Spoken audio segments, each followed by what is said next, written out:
What if the thing that's killing you is the thing you've been taught to want? Not a disease, not an enemy, not some villain lurking in the shadows. I'm talking about the warm bed that makes it impossible to wake up early. The food delivery app that means you never have to cook again.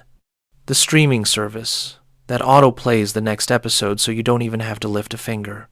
Convenience, comfort.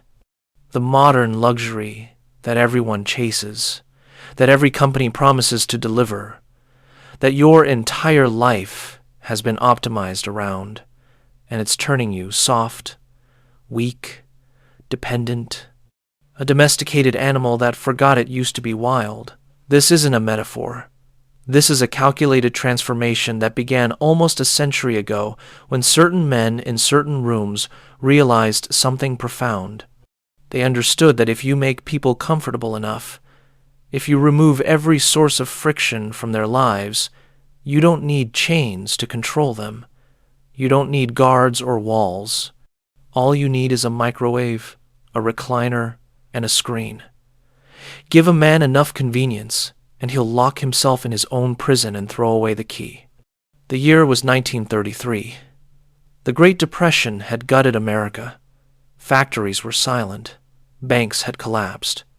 Millions of men stood in bread lines, their hands calloused from real work, their faces hollowed by real hunger. But in those same years, something else was being born.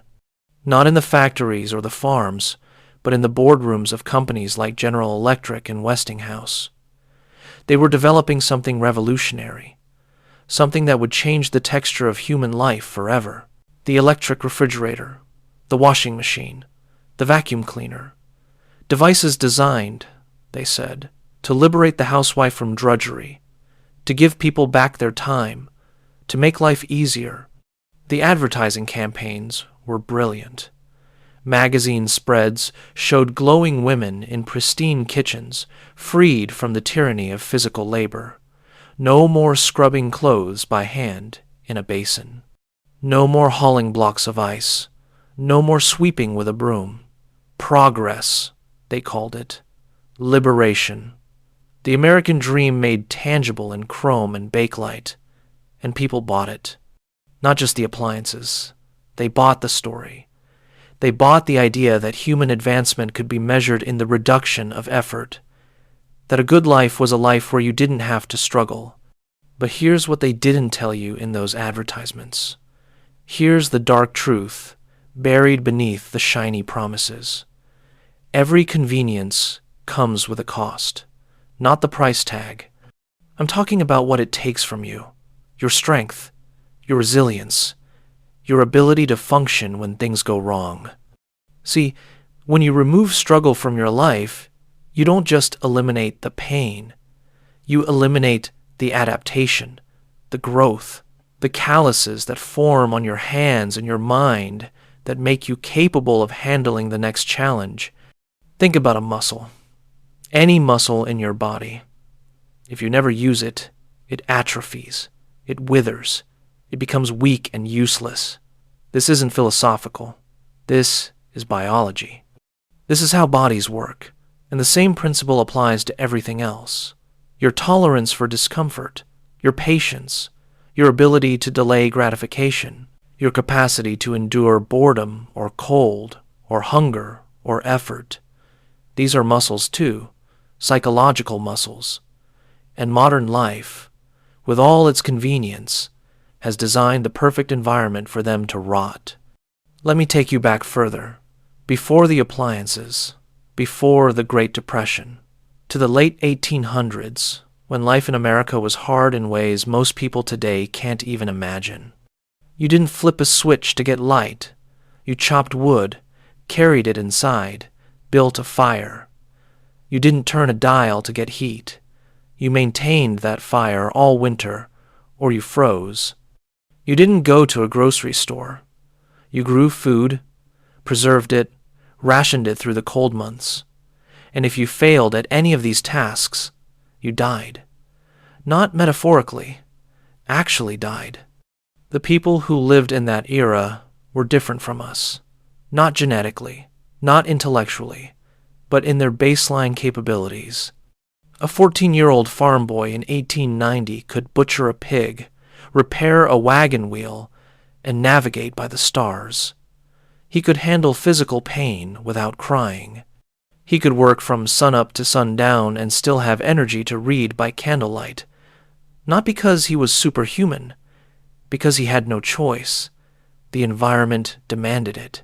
And humans, like all organisms, adapt to their environment. Now, fast forward to today. The average person can't change a tire, can't cook a meal from scratch, can't go 2 hours without checking their phone, can't sit in silence without feeling anxious, can't walk up 3 flights of stairs without getting winded. We've become so dependent on our systems of convenience that we're functionally helpless without them. And this didn't happen by accident. This was engineered. After World War II ended in 1945, America faced a problem. The factories that had been churning out tanks and planes and ammunition suddenly had nothing to build. Millions of soldiers were coming home, expecting jobs, expecting prosperity. The economy needed to transform from wartime production to something else. But what? The answer came from an unlikely source. Retail analysts and economists who understood something crucial about human psychology and market dynamics. They understood that you couldn't sustain an economy on people just buying what they needed. You had to make them want things they didn't need. You had to create desire, endless, renewable desire. Enter the concept of planned obsolescence. The idea that products should be designed to fail or become outdated, forcing consumers to replace them. But more importantly, enter the broader cultural shift toward convenience as a status symbol. Owning a dishwasher wasn't just about clean plates. It was about signaling that you had arrived, that you were modern, successful, free from the primitive struggles of your ancestors. The advertising industry, which had cut its teeth on war propaganda, now turned those same psychological techniques toward peacetime consumption. They didn't sell you a television. They sold you the promise that you could experience the world without leaving your living room. They didn't sell you a car. They sold you freedom, power, sexual attractiveness. And it worked. The 1950s became the golden age of American consumerism. Suburbs sprawled across former farmland. Every home had a garage, a lawn, a TV antenna reaching toward the sky. Families sat down together to watch the same shows, eat the same TV dinners, absorb the same messages about what the good life looked like. And that life looked comfortable, padded, soft. Men who had fought in the jungles of the Pacific or the fields of Europe now spent their evenings in recliners, watching cowboys on a glowing screen. The warrior generation raised children who had never known real hardship, never known hunger, never known what it felt like to truly need something and not be able to get it. This might sound like progress, and in many ways, it was. Infant mortality dropped. Life expectancy increased. People had more leisure time, more access to education, more opportunities. But something else was happening too, something subtler. A trade was being made, largely without anyone realizing it. Security in exchange for capability, comfort in exchange for resilience, convenience in exchange for independence. Consider food. For thousands of years, food was work. You hunted it, gathered it, grew it, raised it, slaughtered it, preserved it, prepared it. You knew where it came from because you put in the effort to obtain it. You understood its value because you understood its cost, not in money, but in sweat and time and skill. And this relationship with food created a certain mentality. You didn't waste it, you respected it. You ate when you were hungry and stopped when you were full because food wasn't infinite. It was finite, precious, hard-won. Now, you pull out your phone, you tap a few buttons. 30 minutes later, someone brings whatever you want to your door. You don't even have to put on pants. You don't see the farm. You don't see the slaughterhouse. You don't see the kitchen where it was prepared. You just see a bag, a box, a container. And if you don't like it, you throw it away and order something else. The entire process has been engineered to require the absolute minimum effort from you. Frictionless, seamless, convenient. But here's the question nobody asks. What happens to a human being when every source of effort is removed from their life? What happens when you never have to be cold, never have to be hungry, never have to wait, never have to work for anything immediate? You might think the answer is happiness, liberation, paradise. And maybe for a while, it feels that way. But then something strange starts to happen. A restlessness, an emptiness, a sense that something is missing, even though you have everything you thought you wanted. Psychologists have a term for this: learned helplessness. It was discovered accidentally in the 1960s by a researcher named Martin Seligman. He was studying dogs, giving them electric shocks they couldn't escape. After a while, even when he opened the escape route, the dogs wouldn't take it. They had learned that their actions didn't matter, that effort was pointless, so they just lay there and took the pain. Now, the modern world doesn't give you electric shocks. It does something more insidious. It gives you comfort, constant, unearned, effortless comfort. And slowly, you learn the same lesson those dogs learned, that you don't need to try, that the system will provide, that struggle is optional, even pointless. Except it's not, because eventually, inevitably, something goes wrong. The power goes out, the delivery doesn't come, the app crashes, the system fails, and suddenly you're faced with a basic challenge that your great-grandfather would have handled without thinking twice, and you can't do it. You don't know how. You never learned because you never needed to. You're helpless, dependent, weak. This isn't just about individuals. This is structural. This is about how entire societies become fragile. Consider the supply chains that feed modern cities. Everything in the grocery store, the gas station, the pharmacy, it all comes from somewhere else. Trucks bring it in, day after day, just in time. There are no reserves, no buffer. The whole system is optimized for efficiency, which means it's optimized away resilience. If those trucks stop coming for 3 days, shelves go empty. If they stop for a week, cities start to break down. Not because people are inherently weak, but because the system has made them dependent, has removed their ability to provide for themselves. And the people who designed this system knew exactly what they were doing. I'm not talking about some shadowy conspiracy. I'm talking about the logical endpoint of consumer capitalism. If you're a company, your goal is to make people need your product, not just want it, need it. The best customer is a dependent customer, someone who can't imagine life without what you sell. And if you're really smart, you make your product seem like it's giving people freedom while it's actually making them more reliant on you.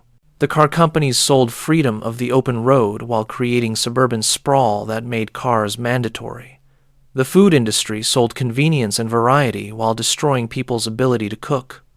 The tech companies sold connection and knowledge while creating addiction and distraction.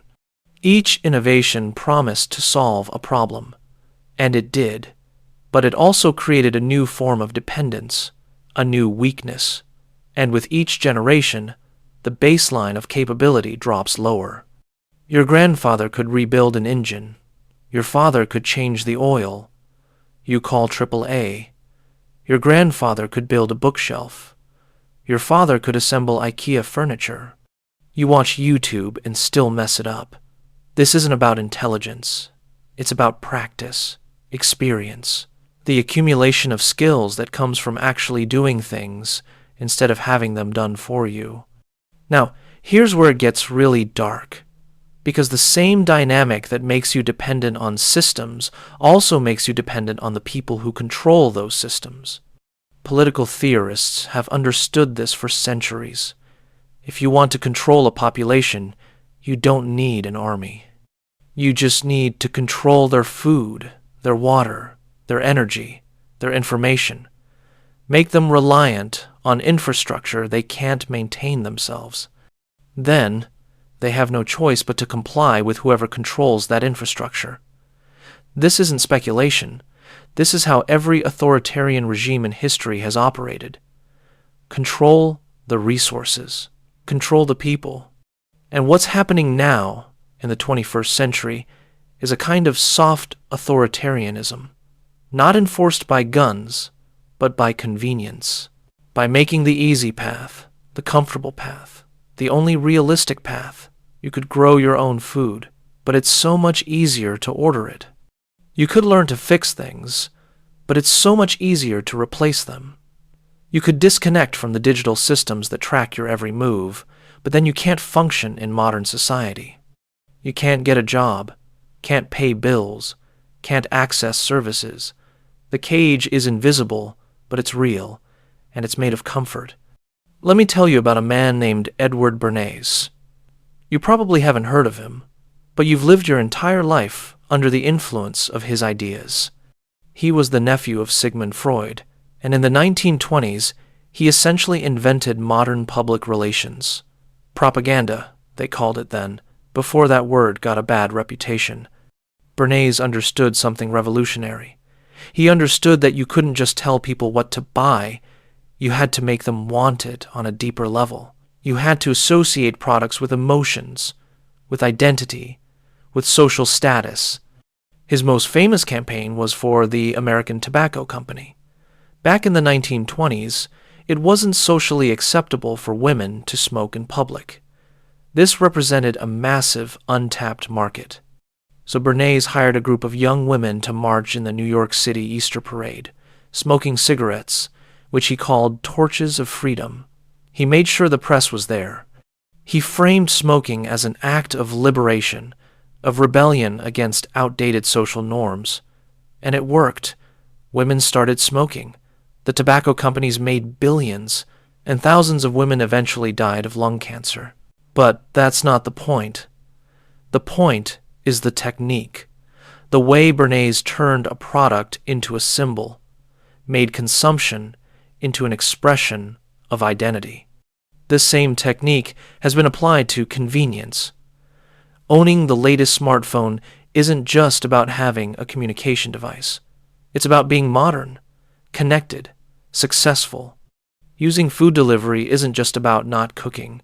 It's about having a lifestyle that's too busy, too important for mundane tasks.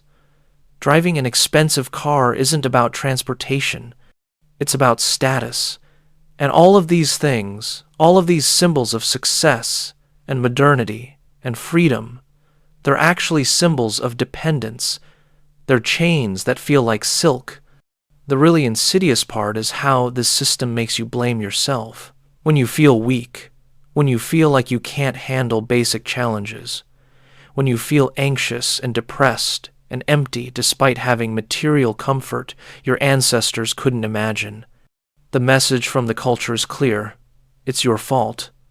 You're not trying hard enough. You need to buy this self-help book, subscribe to this app, take this pill, hire this life coach. The solution is always more consumption, more convenience, more comfort. Never the opposite. Never the suggestion that maybe the problem is the comfort itself. Because here's the truth that nobody wants to hear. Humans need struggle, not in some abstract philosophical sense. Biologically, psychologically, we evolved in an environment of constant challenge. Finding food, avoiding predators, enduring weather, building shelter. Our bodies and brains are designed to function under stress. Not chronic, overwhelming stress, but acute challenges followed by rest, problem, effort, solution, recovery. This is the rhythm that makes us feel alive. That gives us a sense of accomplishment. That builds confidence and capability. When you remove all challenge from life, you don't create happiness. You create malaise, depression, anxiety, a sense of purposelessness. This is why wealthy people, people who have every material comfort, often feel empty. This is why rates of depression and suicide are higher in rich countries than in poor ones. This is why young people today, who have more comfort and opportunity than any generation in history, are also the most anxious and depressed. Because comfort, past a certain point, isn't fulfilling. It's suffocating. So what's the solution? And before I tell you, understand that this isn't going to be comfortable. It's not going to be convenient. It's going to sound extreme, maybe even crazy. Because the solution to the convenience curse isn't to make small adjustments. It's not to buy a different product or download a different app. It's to fundamentally change your relationship with discomfort, to actively seek out struggle, to voluntarily make your life harder. Start with your body, the most obvious, most immediate place where modern life has made you soft. You don't need a gym membership or a personal trainer or special equipment. You need to do hard physical things, lift heavy objects, run until your lungs burn, train in the cold, train in the heat, not because you're trying to look a certain way, because you're trying to remember what it feels like to push past your limits, to discover that you're capable of more than you thought. This isn't about fitness. This is about reclaiming your body from the comfort that's made it weak. Then, your food. Stop outsourcing one of the most basic human activities. Learn to cook. Not fancy restaurant meals. Simple, whole foods. Buy ingredients. Prepare them with your hands. Understand what you're putting in your body. And fast. Regularly. Go without food for a day. Feel real hunger. Not the mild discomfort of being an hour past lunch. Actual hunger. The kind that makes you appreciate food when you finally eat. This isn't about weight loss or health trends. This is about breaking the addiction to constant availability, about proving to yourself that you don't need to be fed every few hours like a child. Your attention. This is the hardest one because it's the most insidious. Your phone, your computer, your TV, they're designed to capture and hold your attention, to keep you engaged, distracted, dependent, and you've probably noticed that you can't focus anymore, that you can't read a book without checking your phone, can't sit through a movie without getting bored, can't have a conversation without your mind wandering. This isn't a character flaw. This is conditioning, and you need to break it. Delete the apps, not just limit them. Delete them. Go a day without your phone, then a weekend, then a week. Sit with the boredom. Sit with the anxiety. Don't fill the void with something else.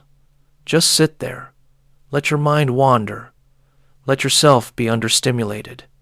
This is how you rebuild your attention span, your ability to think deeply, your capacity for actual solitude instead of just being alone with a screen, and finally, your skills. Pick something useful and learn to do it yourself. Build something, fix something, grow something. It doesn't matter what. What matters is that you develop the capability to create value with your own hands and mind, independent of the systems you've been taught to rely on. Learn to change your oil, build a piece of furniture, grow vegetables, repair your clothes. These aren't hobbies. They're acts of rebellion. They're ways of saying that you refuse to be completely dependent, that you still have agency, that you're not just a consumer, a mouth to feed, a set of eyes to advertise to. This is going to be uncomfortable. It's supposed to be, because comfort is the problem. Every time you choose the hard path when the easy path is available, you're building strength. You're recovering capabilities that modern life has stolen from you. You're becoming the kind of person who can handle challenges instead of being crushed by them. The kind of person your great-grandfather would recognize. And maybe you're thinking this sounds extreme. Maybe you're thinking I'm romanticizing the past, ignoring all the genuine progress we've made. And you're right. Modern life is better in countless ways. Medical technology has saved millions of lives.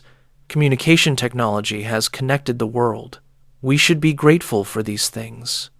But we should also be honest about what we've lost, about the trade we've made, about the weakness that comes with too much ease. Because here's the final truth. The comfort isn't going to last forever. The systems that provide it are fragile. The economy could collapse.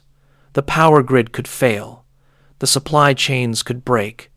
Not might, could. And probably will, at some point in your lifetime. And when that happens, when the convenience suddenly stops, the people who survive won't be the ones who were the most comfortable. They'll be the ones who stayed hard, who kept their skills sharp, who never forgot how to struggle. This isn't about preparing for some apocalyptic fantasy. This is about being honest about reality, about understanding that the soft, easy, convenient life you've been sold is a luxury, not a permanent condition, and luxuries can disappear. What can't disappear, what nobody can take from you, is your capability, your strength, your resilience, the calluses on your hands and your mind that prove you can still do hard things. So choose discomfort, choose struggle, choose the inconvenient path, not because it's fun, because it's necessary, because comfort is a curse disguised as a blessing, and the only cure is to remember what it feels like to be strong.